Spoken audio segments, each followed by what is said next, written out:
Good afternoon and welcome to the World at Noon. I am Olushayo Babatunde. The final home world journey of Her Majesty Queen Elizabeth is underway in the UK. The Nigerian Senate is rejecting the budget deficit proposal by the Minister of Finance. An AU transition mission in Somalia concludes induction training. One died after typhoon slams southwestern Japan.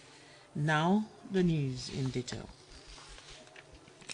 The final homeworld journey of Her Majesty Queen Elizabeth of England II is underway in a funeral service as taking place at Westminster Abbey.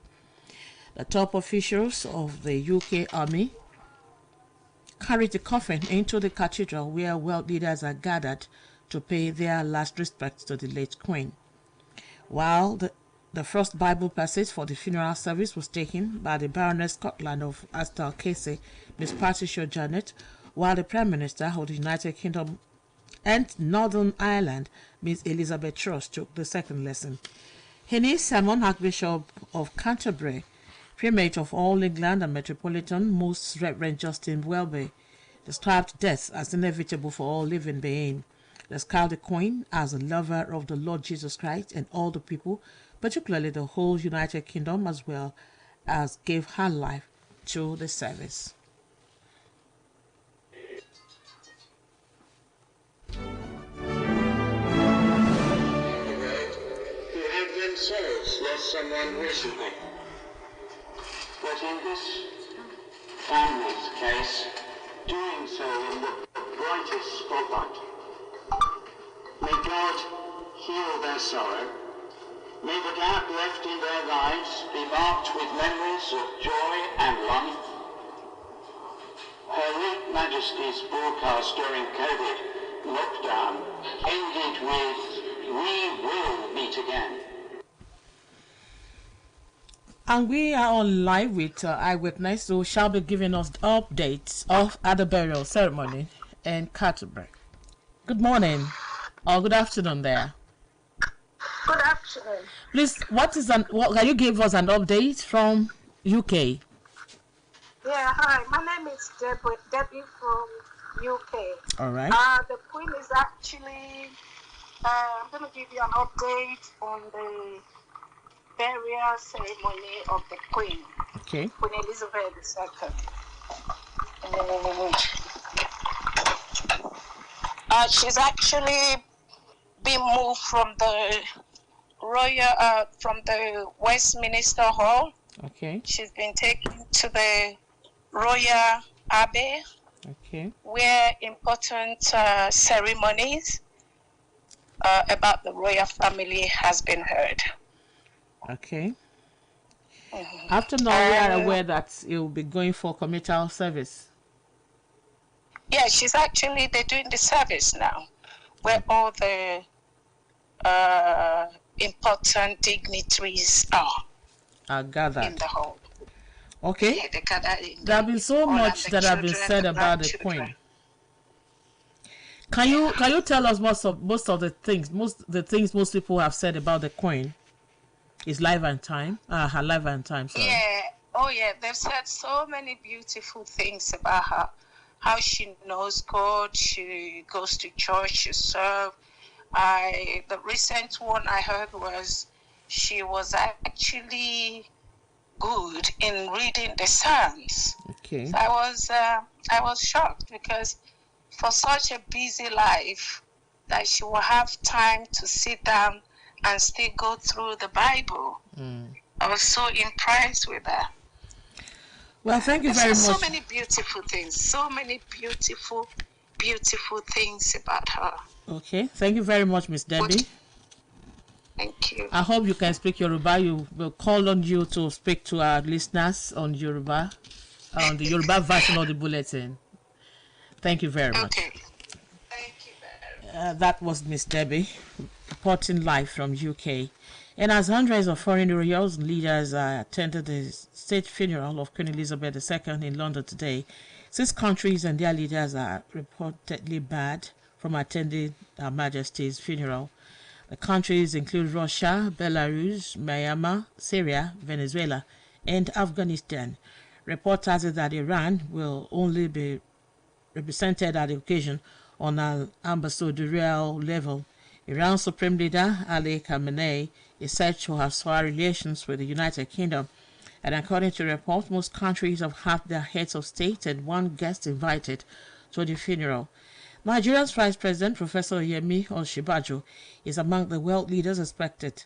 That is at the historic event, which is taking place right away at Mr. Abe.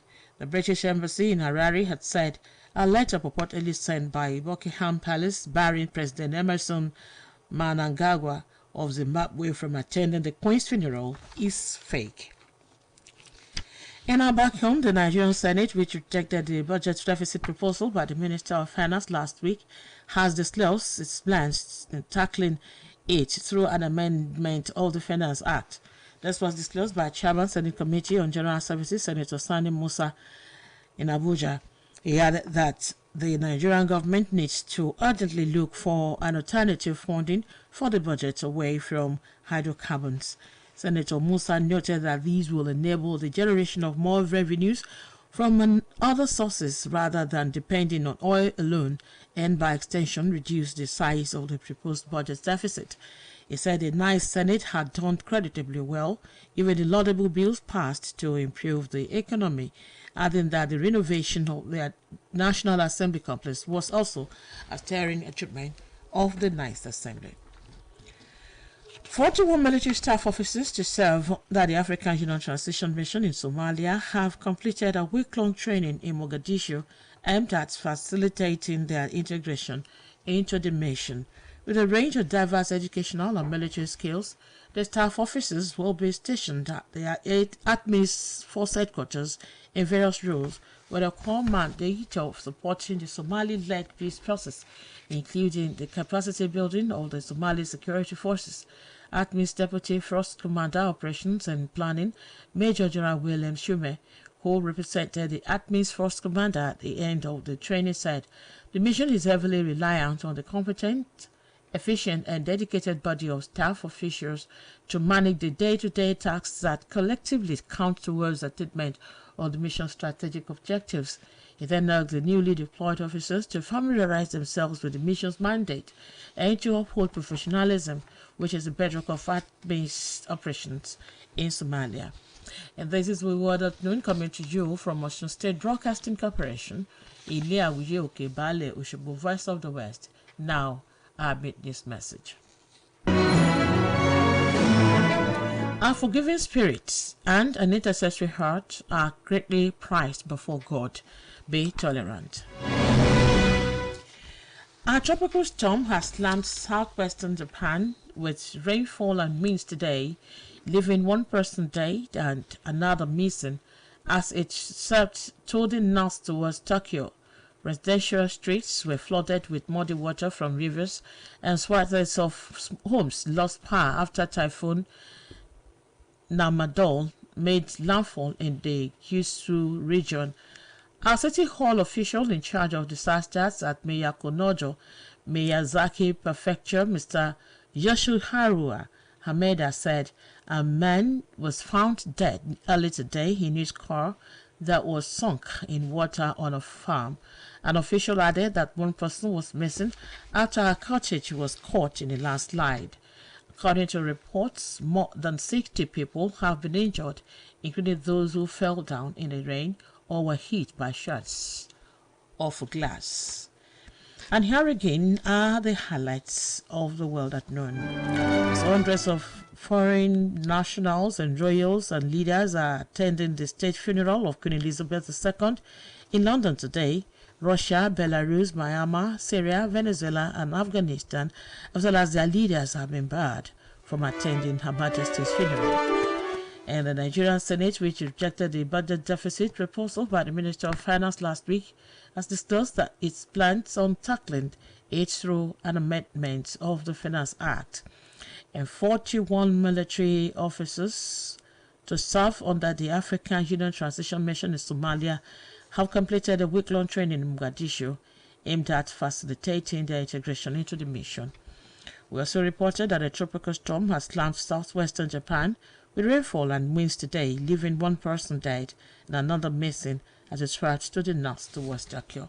That was The World at Noon, edited by Olusola Egbodofo and delivered by Olushayo Babatunde. Today's news talk is a glowing tribute to the late Queen Elizabeth Alexandra Mary, Queen Elizabeth II of England and Wales and other territories, who bade the world farewell on the 8th of this month and is being buried today. The piece is written by Adeboye Mukwola. The 15th century prodigious playwright William Shakespeare once said, "When the beggars die, there are no comets seen, but heavens themselves blaze forth the death of a prince." This statement by an avid author of intellectual celebrity is an expression of great honor that separates the royalty from heroic humans whose fame is temporal. The recent home call of Elizabeth Alexandra Mary, the Queen of the United Kingdom of Great Britain and Northern Ireland and other realms and territories, is an attestation that royalty is atemporal in fame, as royal honors remain in ominous sanctity of life of princes and princesses. The old global space was sombrous when the health of the Queen continued declining and was moving from Buckingham Palace to Balmoral in Scotland, as the clock in the chest chamber of the Queen was contracting to 0 hours, and her entire body continually freezing. The heavenly comets were moving in spirals as a sign that an era had ended. The human race and the whole of the Earth's planets were immediately thrown into deep mourning and melancholy of the distress caused by the death of the matriarch of the Duke of Edinburgh, the Queen Elizabeth II.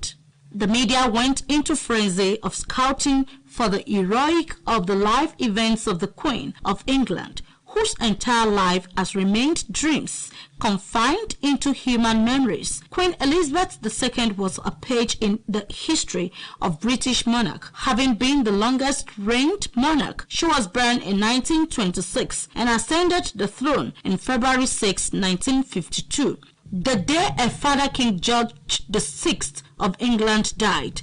Her coronation was held at Westminster Abbey in 2nd June 1953. The late Queen Elizabeth II of England was married to a distant uncle, Lieutenant Prince Philip, in November 20, 1947, and had a firstborn Prince Charles Philip, who succeeded her throne in November 4, 1948. Late Queen Elizabeth II carried out a first state assignment in November 4, 1952, when she declared the Parliament opened. Newstalk proceeds that the memory of late Queen Elizabeth II will forever keep aglow, as the world is paying the last respect for her today, when her remains will be committed to the Mother Earth. At Windsor Castle, London, the Queen will forever be remembered as a monarch who survived a couple of assassination attempts, one by Marcus Simeon during the trooping ceremony on 13th June 1971, and the second was perpetrated by Christopher in October 1981 when the Queen was visiting the New Zealand. Queen Elizabeth II equally entrenched her era on the marble of time for championing decolonization of several countries, including Sri Lanka, South Africa, Australia, New Zealand, and others in Africa. She was also remarkable for a passion and encouragement for digital technology, being the first to send message on email in 1976, as she also pioneered the creation of personal website, Twitter account, and Instagram. Newstalk today celebrates Queen Elizabeth II for the bravery she confronted the dark days of a life when the royal family was hit by enormous crisis that made 3 of her children divorced in a year. Newstalk salutes a courage that made her a lesson to womanhood in time of tribulation, as the Queen Elizabeth II today being united with the ancestral spirits of the royal family of England. We join the entire human race to bid her farewell for journeying to the great beyond. That news talk was a brief tribute to the Queen of England, the Queen Elizabeth II, and it was written by Adeboye Mukwola of our editorial desk and presented by Temitope Olaiwola. Thanks for listening. Good afternoon.